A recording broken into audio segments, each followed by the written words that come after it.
ሰላም ሰላም፣ እንዴት ናችሁ ውድ ተመልካቾቼ? ሰላማችሁ ይብዛልኝ በያላችሁበት። ዛሬ እንግዲህ ለየት ያለ ምሳ አብረን እንስራ። የምንሰራው ምሳ ሩዝ ነው።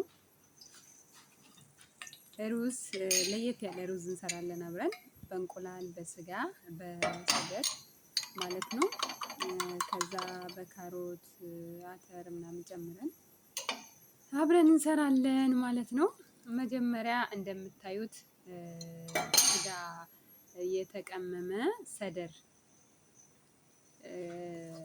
የተበልኩት ነበረና እሱን በደንብ አድርጌ ጠበስኩት ማለት ነው በቅቤ። ከጠበስኩት በኋላ አወጣሁትና እሱን የዛው ብረት ድስት ላይ እዛው ጋለ መጥበሻ ላይ ማለት ነው። መጥበሻው ላይ እንቁላሉን ጨመርኩትና ያው የሚበቃችሁን ያክል ማለት ነው እንደምትሰሩት መጠን እንደ ቤተሰባችሁ መጠን ማብዛትም መቀነስም ትችላላችሁ ማለት ነው። ከዛ በኋላ እንቁላሉን ፍልፍል አስወድና ምልህ ጨምሬ እንትን ብዬው ነበረ በእንደዚህ አይነት መልኩ አበሰልኩት ማለት ነው። ከዛ በኋላ እኔ ያው ብዙ አይነት ስለምሰራ አንድ አይነት ሩዝ ብቻ ስላልሆነ አነሳ አድርጌ ስለምሰራ ነው ማለት ነው። ከዛ በኋላ ይህንንም እንደዚህ ካደረኩት በኋላ አውጣዋለሁኝ እንቁላሉን ማለት ነው።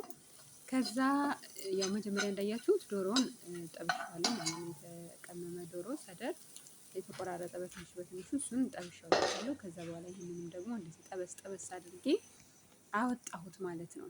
ከዛ በኋላ እዚህ ጋር እንደምታዩት ሩዝ ለሩዜ ውሃ እያፈላው ነው። ውሃ ውስጥ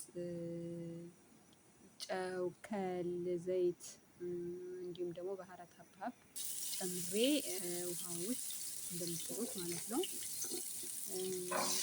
ሩዜን ጨመርኩኝ ማለት ነው። ውሃው ስለፈላልኝ ከዛ በኋላ ያው በመንገዴ ብዙ ነው ሩዝን ያሳየዋችሁ። ከዛ እዚህ ጋር በጋለ መጥበሻ ላይ ደግሞ ዘይት ጨምሬ ካሮት በትንንሹ የተከተፈና ይሄ አተር እንደምታዩት ነበረኝ አጥቤ ያዘጋጀሁት እሱን ጨምሬ በመጥበሻ እያቁላላሁ ነው ማለት ነው። ያው ቶሎ እንዲበስልልኝ እንደዚህ ጠበስ አደርገዋለሁኝ። እንደዚህ ጠበስ ካደረኩት በኋላ በደንብ አድርጌ ይህንንም አወጣዋለሁ ማለት ነው።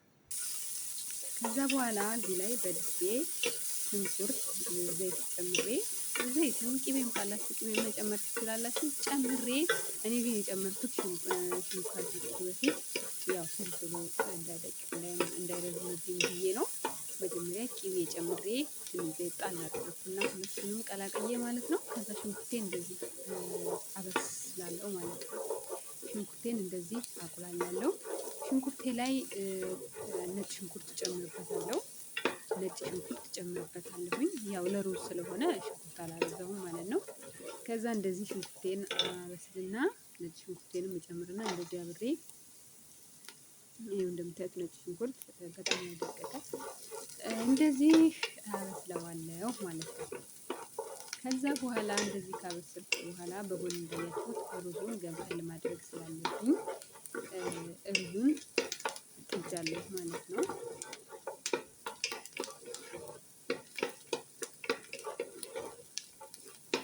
በጣም የሚጣፍጥ ሩዝ ነው የምር ተበልቶ የማይጠገብ።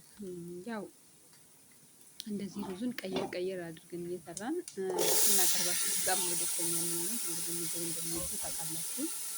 ከዛ በኋላ እንደዚህ ሽንኩርቴን ከበሰለ በኋላ ያመጣበትን ካሮትና አተር ማለት ነው። ዛሬ ሙሉ ለሙሉ በአማርኛ እየተናገርኩ ነው ማለት ነው። አረብኛ ያው ሳልቀላቅል ማለት ነው።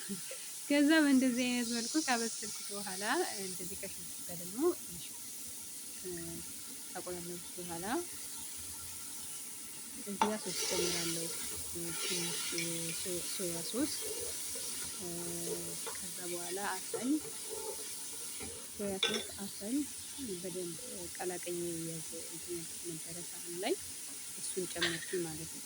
ከዛ መለስ ፍልፍል አስዋድ ጨምርበታለሁ። በነገራችን ላይ ያው ከወደዳችሁ ሶሱን መጨመር ትችላላችሁ። ያው እኔ ሶሱን ያልጨመርኩት እንዳይጠቁር በኋላ ትንሽ ፍልፍል ግሩሽ ጨመርኩኝ ማለት ነው። ይኸው እንደያያችሁት እንደሚያምር። ከዛ በኋላ እዚህ ጋር መጀመሪያ ላይ ያበሰልኩትን ሰደር ጨመርኩት ማለት ነው። መጀመሪያ በደንብ አድርጌ በመጥበሻ አብስዬዋለሁ ማለት ነው። ከዛ እንደዚህ እንደዚህ ጨምራለሁ እዚህ ላይ። ከዛ እንደዚህ ከጨመርኩኝ በኋላ በደንብ አድርጌ አብሬ አዋህደዋለሁ ማለት ነው። ያ ሁሉም ጠበስ ጠበስ ስለተደረገ ስለሚፈጅ ማለት ነው። ከዛ በኋላ ሩዜን በነገራችን ላይ በጎን ገንፈል አድርጌዋለሁ ማለት ነው። አለማድረግም ትችላላችሁ እንዲሁ አጥባችሁ እንትን ካለው አጥባችሁ መጨመርም ትችላላችሁ። ግን ገንፈል አድርጌ በሌላ ማለት ነው። ከዛ እንደዚህ አዋሃድኩት ማለት ነው። ከዚህ ጋር ከዛ ያው ሩዙን ትንሽ በሰል ስላለ ማለት ነው በጎን ስለገነፈልኩት ብዙም ሰዓት አይፈጅም ማለት ነው። ከዛ እንቁላሌን በፊት እንዳያችሁ እንቁላል ነገር ጨመርኩኝ ማለት ነው። ትንሽ እንቁላል አሳንሼ ኖሯል። እንቁላል አነስ ብሎኛል፣ መጨመር ነበረብኝ። ብዙ ነው። ከዛ በኋላ እንደዚህ አቀላቅለዋለሁ ማለት ነው። እንደዚህ አቀላቅለዋለሁ ትንሽዬ የሞቀ በጎን ጠብ አድርጋችሁ ከዛ ከስር እሳቷን ቅንስ አድርጋችሁ እንደምታዩት እሳቷን በጣም ቀነስኩኝ።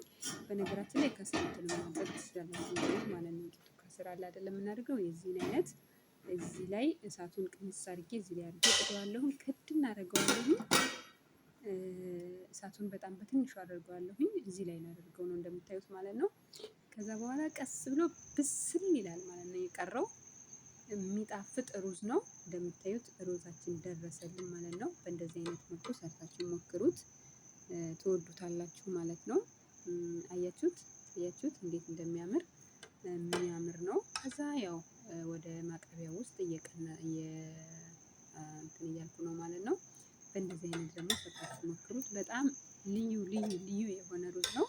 ስለተከታተላችሁኝ ከልብ አመሰግናለሁ። ላይክ፣ ሼር፣ ሰብስክራይብ አትርሱ አድርጉ።